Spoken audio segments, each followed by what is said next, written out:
السلام علیکم۔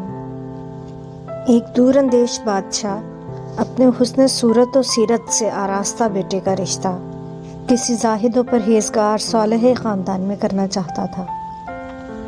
بادشاہ نے جب یہ بات شہزادے کی ماں سے کی تو اس نے بادشاہ سے کہا کہ آپ صالحیت اور تقوی و زہد تو دیکھ رہے ہیں، لیکن آپ کے مقابلے میں باعتبار عزت و مال کے وہ خاندان کمتر ہے۔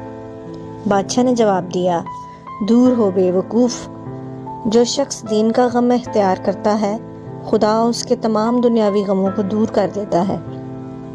بالآخر بادشاہ اپنی زوجہ پر اپنی رائے کو غالب رکھنے میں کامیاب ہو گیا اور شہزادے کی شادی وہیں صالح خاندان میں کر دی گئی۔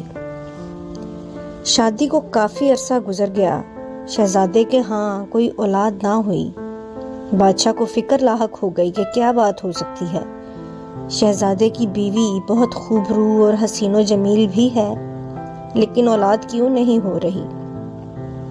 بادشاہ نے اپنے مخصوص مشیروں اور علماء کو جمع کیا اور خفیہ طور پر اس مسئلے کے بارے میں مشاورت کی۔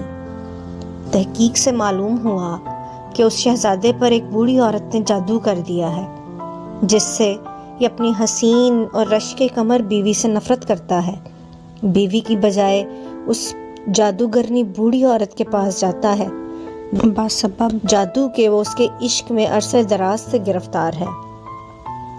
بادشاہ کو اس بات سے بے حد غم اور صدمہ ہوا۔ اس نے بہت صدقہ و خیرات کیا اور سر سجدے میں رکھ کر خوب رویا۔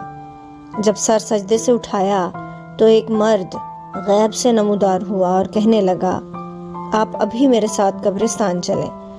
بادشاہ اس کے ساتھ قبرستان گیا۔ انہوں نے ایک پرانی قبر کھودی، اس میں سے ایک بال نکلا جس میں جادو کے ذریعے سے 100 گرہیں لگائی گئی تھیں۔ اس مرد غیبی نے ایک ایک گرہ کو دم کر کے کھولنا شروع کیا۔ ادھر شہزادہ صحت یاب ہوتا گیا۔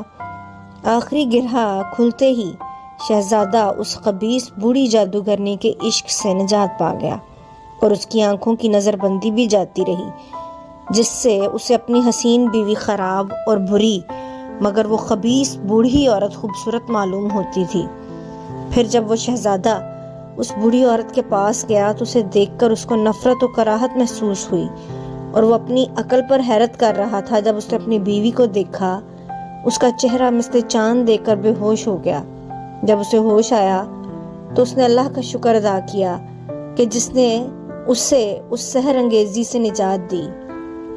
درس حیات، انسان اس شہزادے کی مثل ہے اور یہ دنیا اس مکار بوڑھی جادوگرنی عورت کی مثل ہے جس نے عاشقانِ دنیا پر جادو کر رکھا ہے، جس سے وہ اس دنیا کے فانی رنگ و بو کے عشق میں مبتلا ہو کر آخرت اور اللہ اور اس کے رسول کے انوار و تجلیات کو بھول چکے ہیں۔